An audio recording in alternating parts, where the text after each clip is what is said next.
Hello mga ka-thoughts! For the upcoming third quarter examination, my grade 8 classes had to present a talk show that served as their review. Each team was given our previous topics to work on, and the instruction was for them to assign interviewers and expert interviewees. Allow me to share with you a few of my observations that I believe are worth sharing. Before mentioning them, this talk show, by the way, was their first time to do in class. Additionally, it was just given to them yesterday, then the presentation was this morning.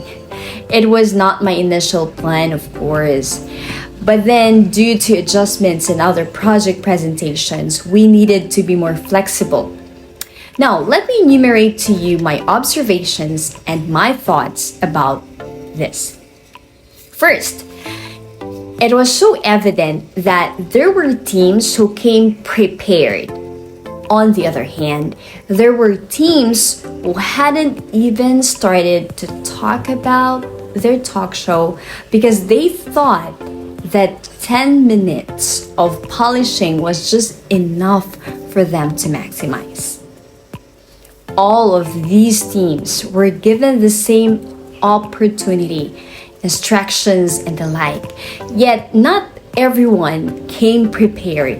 Perhaps they had their own reasons why they prepared or didn't prepare.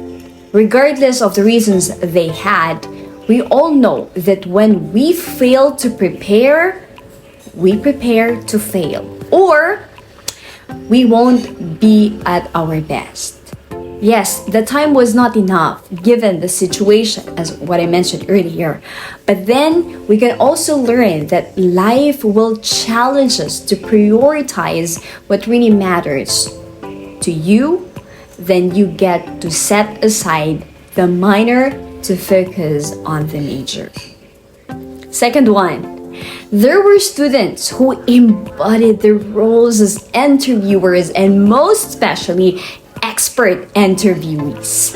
They felt the words of affirmation of their interviewers as if they were true experts of the fields they mentioned.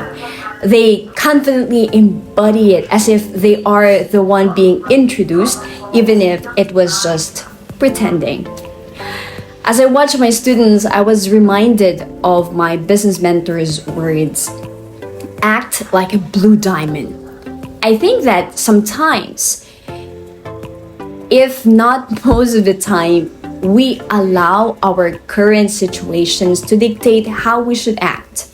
What I'm trying to say is, ask yourself, how should this person who ought to act, the person I ought to act, speak, respond when in this situation?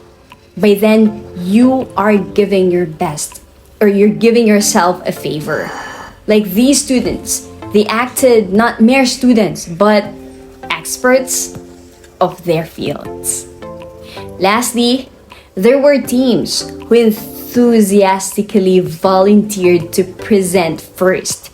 But sadly, there are teams who are also waiting to be called or even thinking that a bell will save them. At times, we are tempted to choose the latter. Maybe because we are unprepared, or maybe we are scared, or maybe we think it's not yet the right time.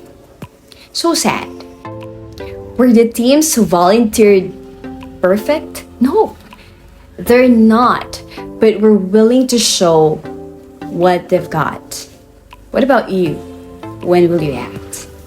To end, giving this opportunity to my students did not just allow me to see how they work as a team, showcase their hidden skills and abilities beyond written tests, but most importantly, for others to show and others to witness what makes impossible to possible.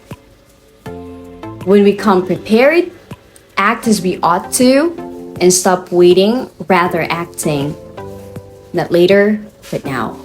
Because I believe that each of us has been given opportunities. The only question is, are you going to act on them? See you in our next thought.